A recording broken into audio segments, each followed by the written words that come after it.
উত্তর দিনাজপুর জেলা পরিষদের ২৬টি আসনে মনোনয়নপত্র জমা দিলেন সবকটি রাজনৈতিক দলের প্রার্থীরা। রায়গঞ্জ কর্ণজোড়ায় অবস্থিত রায়গঞ্জ মহকুমা শাসকের দপ্তরে মনোনয়নপত্র জমা দিলেন তৃণমূল কংগ্রেস, বিজেপি, কংগ্রেস ও বাম প্রার্থীরা। তৃণমূল কংগ্রেসের প্রার্থীদের নিয়ে মনোনয়নপত্র জমা দিতে আসেন রাজ্য বিধানসভার পিএসসির চেয়ারম্যান তথা রায়গঞ্জের বিধায়ক কৃষ্ণ কল্যাণী। কড়া পুলিশি নিরাপত্তার মধ্যে দিয়ে রায়গঞ্জে একেবারে শান্তিপূর্ণভাবে মনোনয়নপত্র জমা দিলেন সবকটি রাজনৈতিক দলের প্রার্থীরা। উত্তর দিনাজপুর জেলা পরিষদের ২৬টি আসনের মনোনয়নপত্র শুরু হয়েছে টিএমসি সহ বিভিন্ন দলের। আমরা রায়গঞ্জ মহকুমা শাসকের যে দপ্তর, সেই দপ্তরে এখন দাঁড়িয়ে রয়েছি। এখানে সমস্ত রাজনৈতিক দলের যারা প্রার্থী তারা কিন্তু আজকে মনোনয়ন জমা দেবেন। এই মুহূর্তে টিএমসি অর্থাৎ তৃণমূল কংগ্রেসের প্রার্থী হিসেবে একজন দাঁড়িয়েছেন এবং তার সাথে আমি কথা বলে নেব। ম্যাম, আপনার নামটা বলুন। নবনীতা দাস। নবনীতা, আপনি কত নম্বর ওয়ার্ড? 18 নম্বর। এই যে এবার তো আপনার প্রথম নির্বাচন নাকি? একদম। কি অভিজ্ঞতা, প্রথম নির্বাচনে কি ধরনের একটা হচ্ছে? লড়তে হবে, জিততে হবে, আর সব থেকে বড় ব্যাপার যে মানুষের পাশে থাকতে হবে আর অনেক কাজ করতে হবে।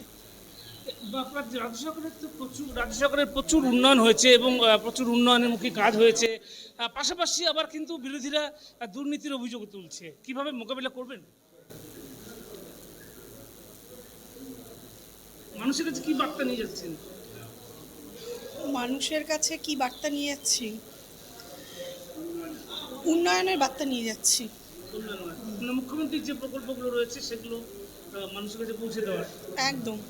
অনেক রাস্তাঘাট বা অনেক কিছু কি করার ইচ্ছে রয়েছে? রাস্তাঘাট এবং যা যা এখনো বাকি আছে সেটা সুন্দরভাবে কাজ করে এগিয়ে নিয়ে যাওয়ার ইচ্ছা আছে। মনোনয়ন জমা প্রক্রিয়ার শেষ দিনে শান্তিপূর্ণভাবে মনোনয়ন প্রক্রিয়া সম্পন্ন হলো রায়গঞ্জে।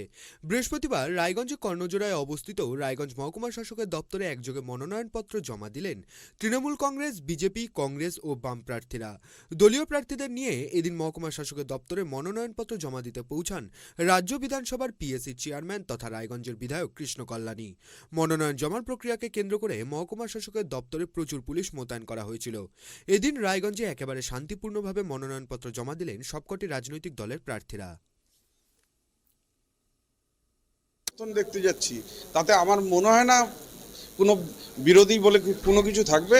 এখানে আমরা উত্তর দিনাজপুর 26টার মধ্যে 26টাই জেলা পরিষদ আমরা জিতব। স্যার, আমার শেষ প্রশ্ন সেটা হচ্ছে, পঞ্চায়েত ভোটের ঠিক প্রাককালের 2 মাস ব্যাপী অভিষেক বন্দ্যোপাধ্যায় নবজোয়ার কর্মসূচি করেছেন এবং যেটা রায়গঞ্জে ব্যাপক সাড়া পড়েছিল। এই নবজোয়ার কর্মসূচি স্যার কতটা প্রভাব পড়বে আমাদের? না, নিশ্চিত এই নবজোয়ার কর্মসূচি অনেকটাই প্রভাব পড়বে। এই নবজোয়ারের অভিষেক ব্যানার্জি যখন জেলায় এসেছিলেন, এটা এক রূপে আমাদের পঞ্চায়েতের প্রস্তুতি হিসাবে আমরা নিয়েছিলাম। আর যেই হিসাবে লোকের সাড়া হয়েছে, যেই হিসাবে লোক মানে এই নবজোয়ারে সামিল হয়েছেন, তাতেই তখন থেকেই আমরা নিশ্চিত ছিলাম যে আগামী দিনে পঞ্চায়েত নির্বাচনে তৃণমূল কংগ্রেস ব্যাপক রেজাল্ট করবে। সুন্দরভাবে কাজ করে এগিয়ে নিয়ে যাওয়ার ইচ্ছা আছে। আমি এই মুহূর্তে আরেকজন প্রার্থী রয়েছেন এবং তিনি সর্বজন বিদিত সঞ্জয় মিত্র, তার সাথে কথা বলবো।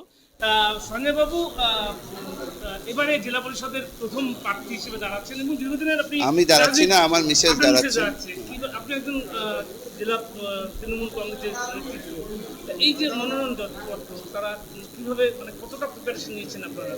দেখুন, আমাদের প্রিপারেশনের সেরকম কোনো ব্যাপার নাই, কারণ দিদি যেভাবে বাংলার প্রত্যেকটা প্রান্তে যেভাবে উন্নয়ন করেছে, বাংলার প্রত্যেকটা মানুষের জন্য উন্নয়ন করেছে, সেই জায়গায় প্রিপারেশনের কোনো বিষয় নেই। মানুষ এমনি দিদিকে আশীর্বাদ করার জন্য এবং দিদির মনোনীত প্রার্থীকে আশীর্বাদ করার জন্য তারা উদ্গ্রীব হয়ে আছে। আমার প্রার্থীপদ, আমার মিসেসের প্রার্থীপদ ডিক্লেয়ারের পরে প্রচুর মানুষের ফোন আসছে এবং শুধু টিএমসি নয়, বিভিন্ন স্তরের সমাজ ব্যবস্থা, বিভিন্ন স্তরের মানুষ তারা পাশে থাকার অঙ্গীকার করছে। আশা করি আগামী দিনে আমরা বিপুলভাবে এই জয় ছিনিয়ে এবং এই এলাকার, জেলা পরিষদ এলাকার যে সমস্ত প্রবলেম আছে, সমস্ত প্রবলেমকে আমরা সলভ করব এবং দিদির উন্নয়নের গতিকে আরও ত্বরান্বিত করব। আমরা শুনলাম যে প্রার্থী যারা রয়েছেন তাদের কথাও এবং তৃণমূল নেতৃত্বের কথাও, যে উন্নয়নের নিরিখেই হবে এবারের ভোট এবং সেই ভোট তৃণমূল কংগ্রেস তারাই জয়লাভ করবে এবং তারাই জেলা পরিষদের আসনে ক্ষমতায় আসবে, এমনটাই দাবি তাদের।